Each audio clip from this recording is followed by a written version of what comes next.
Yeah, you special kind care for of me. obviously. I was talking about the fact like my son was only in hospital, well, 6 days, and obviously I found it traumatic myself. And I know your son's there a lot longer, weren't he? Yeah, yeah. So um, he was born at 31 weeks plus three. So he was 7.5 weeks prem. And obviously we knew it was coming, whereas with you it was a bit of a bit of a shock sort of thing. So it's a different scenario, but when you still don't know how long they're going to be in there for. Like we knew he was going to be prem, but he could have been, yeah, best case he would have been 6 weeks prem, and worst case he would have been, a 24 weeker, which that the outcomes are very very challenging for that sort of gestation sort of thing. So um, yeah, so he was born at the women's, and he had a week in NICU at the women's, which is a really sort of top notch facility. Like it's the most modern. It was like being in a spaceship, really. Like everything that's in there, it's crazy, up to date and modern, and um, even so far as the number of incubators in a room, there was a lot. The ratio was a lot higher of staff to babies because you got some quite poorly babies which were born at the women's. But then after the first week, my wife was discharged from hospital, and then Finley was well enough to go over to Whiston. Um, and one thing that's quite a shock for me, and is quite a shock for a lot of dads that I speak to, is when it comes to transfers, it's completely just dropped on your lap, and you're not told in advance that they're even talking about a transfer. It's just the way things are done. So if your baby is well enough to leave a high dependency unit like at the women's to go somewhere else, then we literally came in one morning and they just said, "Well, he's going to Wiston." And obviously, because we'd been at the women's throughout the whole thing, and we knew staff and we knew where we were going and everything, it was like another curveball all over again, really, because we didn't know where we were going and what we were going into. Do you know what I mean? So yeah, we just got told in the morning that we were going to Wiston, gets put in the ambulance, and we get in the car to meet him there, and we see his ambulance going flying past us with the blues and twos on, and you're putting your baby in someone else's care in an ambulance, and it's a weird scenario, but we got to Wiston, and obviously it's just they're just as competent, the staff, they're just as well trained, but it was just a completely different environment for us, and it was just, it's lovely, but it was different, and it kind of hit us a bit like a ton of bricks getting moved over to Western, to be fair. Um, and then obviously he spent the other 5 or 6 weeks in Whiston just while he was getting a bit bigger. Really, there was nothing medically wrong with him. He was just small and just needed some time to grow. Um, then eventually it got to the point where he was big enough and strong enough that we could bring him home. But yeah, it's a weird situation to be in. But regardless of if it's a short stay or a long stay, really, it's just a bit of an alien environment for anyone. Yeah, well, our James was actually born in the women's, but because he weren't there that long, I think that's probably why they didn't transfer him because Yeah, he weren't as ill as your son. But like obviously, I hadn't even to be honest with you until you just said then because obviously you were expecting and you knew it was coming. I'm assuming you were a bit more prepared than what I was for. Well, I'm referring to special care. He was actually a NICU, but he didn't need NICU yeah. treatments. He only needed special care treatments. He had a bit of fluid in his lungs, so he needed oxygen. Now, for Hmm. me, obviously, I didn't know that at the time. When he was born with the cord around his neck, and I thought it was related to that. I didn't realise it was unrelated, and obviously, you've heard all the horror stories about babies with cords around the neck and everything. So I spiraled me, um, just because I I weren't prepared. I was expecting, obviously, as soon as they said he'd gone to special care, I was like my head fell off completely. And I think I don't know. You said I know you said. Did you just say your wife was an inpatient for 6 days? Yeah, 6 days. So as part of the issue that we had, it gives you preeclampsia basically. And so she was signed off work from the February, and we had Finley in the April, so she was off for like a good few months beforehand. She wasn't as bad as going on bed rest, and she only really got bad towards the end. But yeah, so she was in hospital for 6 days afterwards. Which I guess we weren't expecting her to be in for that long, to be fair, but it suited us because we knew the baby was there. And it would have been tough for her to come home knowing that the baby was still in there. So yeah, I can't imagine leaving, both of us leaving him as early as that. It was good for her that she was an inpatient almost. Yeah, so for me, obviously, like my wife was admitted as an inpatient as well, and obviously, I'm sure like when James first went in, obviously that was a life changing event for me, becoming a dad for the first time, and obviously I had all these visions of it going the way you see it on TV. You turn up at the hospital, you had to go home with the baby 12 hours later, and whatever else, and Yeah. obviously when things went wrong, and I had that feeling of hopelessness because I felt like I couldn't help. I couldn't do anything to help my wife. Couldn't do anything to help my son. I was so reliant on other people. And I, I don't know whether you felt the same now, but because my wife was an inpatient and my son was in special care, when I was going to see my son, I was feeling guilty because I went with my wife and I knew she would been through what she'd been through. And then I was going to see my wife and I was feeling guilty that I weren't with my son. And even though logic tells you can't be in two places at once, I really struggle with that like side of it. Yeah. I don't know. Did you feel the same or? To an extent, it was one of them where when Finley was born, my wife was sent off to recover, and then it was late at night by that point. It was like 10 o'clock at night, and I went into the NICU to check on him on my own, sort of thing. So I did feel guilty that I was the first one there, but at the same time, I knew how kind of emotionally fragile my wife was. She was struggling all through the pregnancy, emotionally, and it might, I wanted to sort of be there so I could get accustomed to it, so that when she went in the morning, she was well enough. I could sort of help her through it. So I guess it was one of them. It was one of them dad things where you you know you're taking on the burden, because I didn't want to go down there. I didn't want to go down to the NICU and see him on my own. It was scary, but I did it because to protect her, and obviously because it's my son who's down there. Um, was James your first one, or Yeah, was he? so I've got five, but my elder two stepsons, and obviously I only differentiate that to explain why, even though he's my third eldest, he was my first. It was the first time I'd ever been a First that you were at the child birth, birth. Yeah, yeah.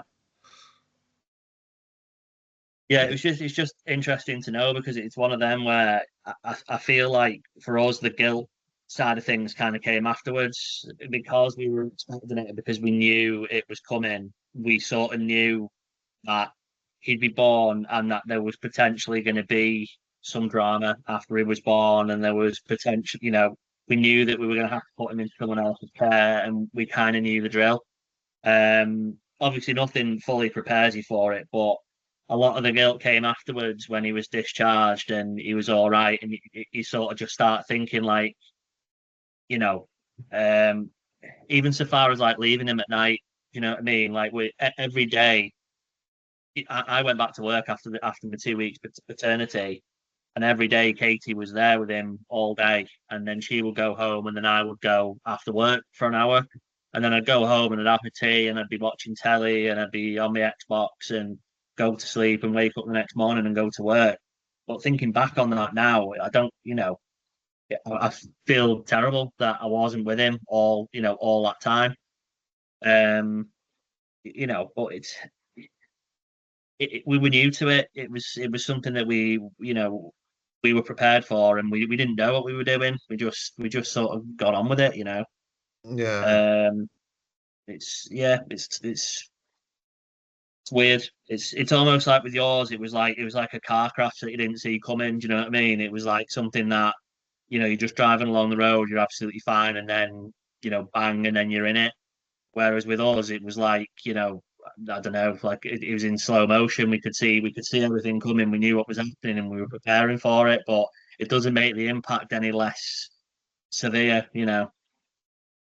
Yeah, it was. It was, and I think obviously now, like doing the job that I do, and obviously I do placements on special care at Whiston, so I've probably met a few of the nurses that looked after your little one. Yeah, And I agree with you. They are actually a really nice team over there. And like my first day on the ward was back in the end of September, beginning of October. And I don't know whether you know, but there's normally a baby boom around September. A lot of people get pregnant yeah, around Christmas. So I went onto the ward, and it was just beep, beep, beep. People running around. I think there was babies literally in every incubator. And it took me a little bit of time to adjust to it, to be honest with you, because obviously it was the first time I've been on a special care unit since my son. yeah, Um, and obviously, so it was just like take a deep breath, like reassess the situation, and then I go on like sometimes, and like I was on a couple of weeks on. There was literally only 2 babies on there, and it was a much slower pace, and like so. Even though it's the same ward and it's like obviously it's different babies, but generally a lot of the time it's the same reasons why they're there, whether it be low blood sugar, whether it be low oxygen, whatever yeah, else. And even the staff are the same. The staff are always as dedicated, but it literally can just be a case of timing, which dictates how your experience and your how you experience being in there. I think, and I've noticed that from speaking to the dads, and like it's hard, and like obviously I know I speak to dads, and I go in and I'm like, so how you feeling? And they're like, yeah, I'm fine. And I'll sit down next to them and say to them, well, listen, when I was sat in here and it was my son in that incubator, I weren't. This is how I felt. And it's almost as if you open like a floodgate, and all their feelings start coming out, and they'll tell you how they're feeling, and they admit that they are struggling, which is not a bad thing, obviously, but it's to say, I mean, it's the most traumatic, I'm ex-army, it's the most like, traumatic event I've ever been through. Um, and it's the person that you love more than anything in the world, and they're there, and they're in this little tiny box, and like yeah, you, and it's. I think obviously, even the fact that if they're in a cot, then you can just pick them up and you can give them a cuddle. When they're in the incubator, it's that you have to open the door, you have to be careful with the wires, and it just makes it more daunting to pick your child up and have that skin to skin contact and have that little bit of bonding. I mean, for me, a lot of my bonding with James was hand holding, either him holding yeah, my finger or me holding his, because I weren't sure how long I could take him out the incubator, because obviously he needed the oxygen that was in the incubator. Um, yeah. and it was, and I think I wish I'd been prepared. I wish I'd had a lot more preparation. I wish somebody had just told me what goes on. Um, Yeah. don't get me wrong. Yeah, I'm there's sure. a fine line, isn't there, between scaring yourself, you know, thinking because obviously it's worth pointing out that although it's it's it's a routine thing for babies to go into special care and NICU, but it's not a common thing. It's not something that most dads would ever have to encounter. But at the same time, yeah, I can see it. You know that a lot of the dads, which well, a lot of the mums as well, who I used to come into contact with on NICU. Yeah, I'd see them one day, they come in the next, and baby's gone, and everything's all fine. But you know that they didn't know what was going on there, and it's something where I think some education around it, uh, just as a just in case, you know what I mean, will be really beneficial because, as you say, you know, you don't want to be sort of left thinking, oh, I wish I was prepared, I wish I would have known about it so I could have dealt with it better. But until you're actually in it, you never really know how you're gonna react to it. You know. Well, that's it. And I don't know. Obviously, when your son was transferred to Wisdom, did he go into the high dependency or did he go straight into the side rooms? He was in high dependency for a day, and then he went straight into the side rooms, and then he was there for the majority of the time. Well, Um, yeah, I was there a yeah, couple of weeks ago, and there was a dad with a baby, and the dad was in a right state, and I mean a right state, and he was worrying about the worst thing that could happen and things like that. And obviously, I'm not clinical; I can't give medical advice. I'm there as support, emotional support, And I seen this dad, and he was spiraling. He was thinking the worst case scenario. And I just explained to him, I said, listen, I said, I'm not clinical, I'm not qualified. I said, but I do know round the corner, there's a high dependency unit. And he was like, what? I was like, there's a high dependency. I said, for the babies that are really ill, I said, they go to high dependency, and if they're really, really ill, then they normally get transferred to either the women's or older A. And it was like, you could see it dawn on him, and he was like, so B&E is not too bad. And I was like, no. I was like, obviously, I don't know what's going on with your child. I don't know how severe it or unsevere it is. I said, but I do know the really ill children go that way rather than stay here. And literally, I think before I'd finished my shift that day, they were off the ward. But because he had so little information, so little preparation, he really, really spiraled, like, and very quick. Yeah, and I bet that's a really common thing as well. And if you're a long stay in a special care unit, it's one of them where it's very difficult to, not compare yourself. Like a lot of people who are on there, you'll get chatting with the parents who are on there. You're asking, what you're going to call them, and then the subject's always sort of like, what gestation, how heavy are they, than the normal baby questions, and kind of a bit of it, like it's like they're in jail, what they're in for, sort of thing. And there's a bit of a, you know, without sounding sort of crude about it, it's you can't compare. It's not a competition. Do you know what I mean? Who's baby's in the worst situation? Who's got the most trauma out of this whole thing?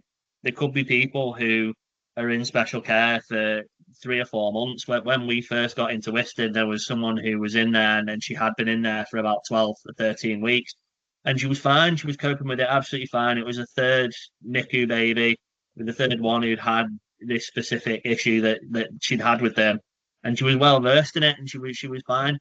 And then you get mums who'd be on the ward, they get wheeled in by the partner, fresh from surgery, and wanting to see the baby, and they were in bits, and like you say, they'd be gone by the afternoon. And it's one of them where something, it's all equally valid. It's all traumatic. There's no sort of competition. So, I would urge anyone who is in a special care unit or ends up on a special care unit at any time is just to support each other, and, validate each other's feelings if you're on there, and I think that's a big part of what you do through Dad Matters, really, is you're just validating people's feelings. It's okay to be majorly stressed out at this moment, because it's a stressful situation.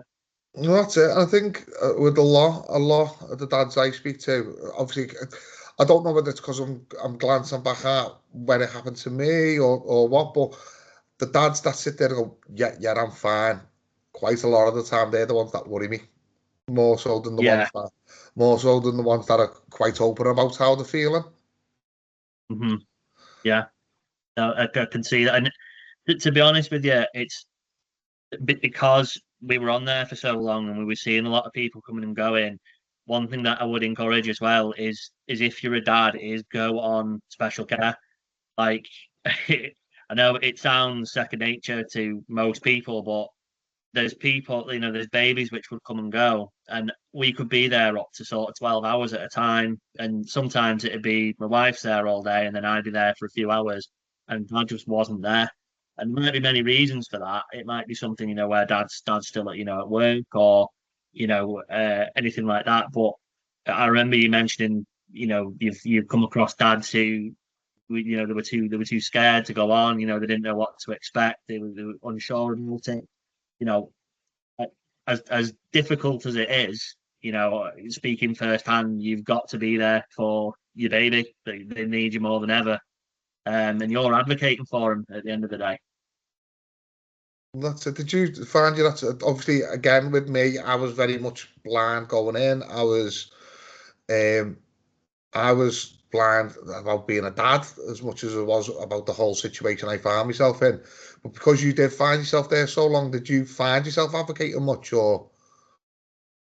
Yeah, I was trying to, but then again, at the time when you're in it, your focus is purely on baby and not about yourself, and it's one of them where you're sort of just thinking, I want you to put all of your effort and all of your resources into making my baby well and growing them. Every conversation is about baby, and so it should be to an extent, but it's usually only when you get out and you sort of realize that you know, now that I do the job that I do, I would have killed for you to have rocked up. I would have looked forward to seeing you. If I knew that you were coming in every Thursday at a certain time, knowing that I'm going to be there for the next 6 weeks, I'd just be thinking, oh, Jay's going to be in tonight. I get to have a chat with him for half an hour about it, and it's things like that which really make you sort of think that practices in these sort of settings and support in these settings is really, really important, because it would have made all the difference to me. Well, that's it. And I think obviously what what I like more than anything is I, I echo what you're saying. To be honest with you, when I went through it, I would have loved you to walk in. I am Tom. This is who we are. This is what we do. Because I'm like, as it was, nobody actually asked me whether I was okay. No, Nobody asked me. Obviously, a lot of people asked me how mum was. Everybody asked me how baby was. Nobody actually said to me, "You okay?" And to this day, even doing the job that I'm doing, I don't know what my answer would have been if somebody would have asked me. I'm pretty yeah, sure it would have been, yes, I'm fine. And no, to my wife, it would have been, yes, I'm fine. I just need to be strong for you. I need to be strong for the baby. To me friends, I think I probably would have give the same answer. But if somebody like yourself would have walked in, somebody who, as daft as it sounds, you know yourself, you give the biggest confessions to your taxi driver, to your hairdresser, your barber, whatever it be, because you have that conversation, and then you've got something off your chest, and that conversation's gone unless you want to yeah, bring it back up. And I think I would have loved somebody like yourself to just walk on and go, listen, I'm here. If you want to talk to me, you want to get things off your chest, get them off your chest, get yourself in the right place, and then crack on going forward. You get what I mean?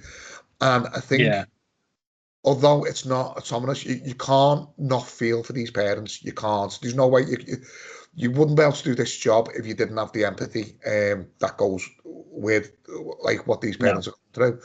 But I think having somebody who was slightly more detached from my life, who to yeah, offload on, I think that would have made a massive difference to me. I really do, and I yeah. think would have handled things a hell of a lot better. No, I think you're 100% in that. Just like what you were saying then about you don't know what you would have said if you would have been asked. And thinking back, I don't know really what I would have said. Probably in the hospital setting, I probably would have said, "Yeah, I'm spot on, I'm fine," because I was coping at the time, and obviously, yeah, you got to be strong for partner. But the mates, as much as I love my mates, they wouldn't understand. And it's probably one of them where if I hadn't been through it, having with this being my first as well, if one of my mates come to me saying, "Oh, I've had a baby and he's in special care," I wouldn't have known what to say either. So that's why I think the whole peer support aspect of it is really important, and the independence of it is just someone detached from your own life who's got that sort of experience. I mean, obviously you can get advice from parents and anyone, but it always feels a little bit hollow almost. They've got the best of intentions, obviously, but it always feels like, yeah, but you've not gone through it. You've not had what I've had, and you can't 100% empathize with me. So yeah, it's one of them really where on the special care it would have been great for someone like yourself to just come and talk to.